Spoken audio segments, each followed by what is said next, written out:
নমস্কার, আমি সুমিত্রা, কুকিং সুমিত্রা চ্যানেলে বন্ধুদের সবাইকে স্বাগত জানাচ্ছি। শীতের শুরুতেই রান্নার কড়াইতে ফুলকো ফুলকো চিতই পিঠা নিয়ে বন্ধুদের সামনে আমি হাজির হলাম। আমরা তো সবাই পিঠা পায়েস খেতে খুবই ভালোবাসি।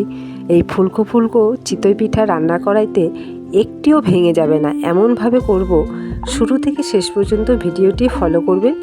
এখানে আমি একটি মিক্সিং বলে 1.5 বাটি চালের গুঁড়ো নিয়েছি আর হাফ বাটি ময়দা।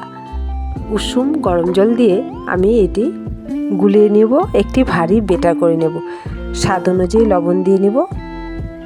নতুন পুরানো দুই বন্ধুকে বলছি, যারা ভিডিওটি দেখে এখনও লাইক করনি, লাইক দিয়ে একটি মিষ্টি কমেন্ট করে আমাকে অবশ্যই আমার পাশে থাকবে।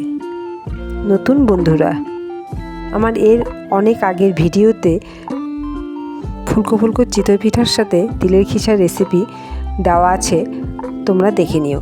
এখন আমি রান্নার কড়াইতে শুধুমাত্র চিতই পিঠাই ভেজে দেখাবো। আমি এখানে 1 চামচের মতো বেকিং সোডা দিয়ে দিলাম, দিয়ে ভালো করে নাড়াচাড়া করে নেব।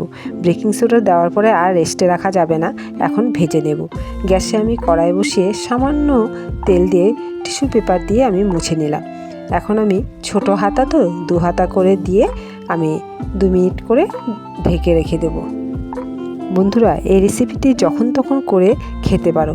চাঁদেও কিন্তু এই ধরনের পিঠাগুলি খেতে ভালো লাগে, কিংবা পায়েসের সাথে কিংবা যে কোনো সবজির সাথেও কিন্তু এই পিঠাগুলি খেতে ভালো লাগে।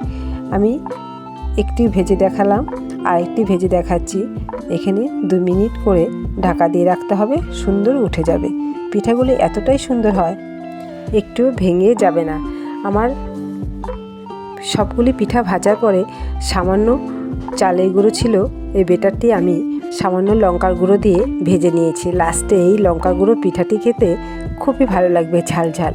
নতুন পুরানো সব বন্ধুদেরই বলছি, আমার ফেসবুক পেজে অনেক ধরনের রেসিপি দেওয়া আছে, কাইন্ডলি একটু ফলো করে দেবেন। বন্ধুরা, আমি আবার নতুন নতুন ভিডিও নিয়ে আসব। অবশ্যই আমার চ্যানেলটিকে সাবস্ক্রাইব করে আমার পাশে থাকার অনুরোধ রইল। বন্ধুরা, এই ভিডিওটি দেখে অবশ্যই বেশি বেশি করে শেয়ার করে দেবেন। বন্ধুদের সাথে আবার পরে ভিডিও নিয়ে দেখা হবে। ধন্যবাদ।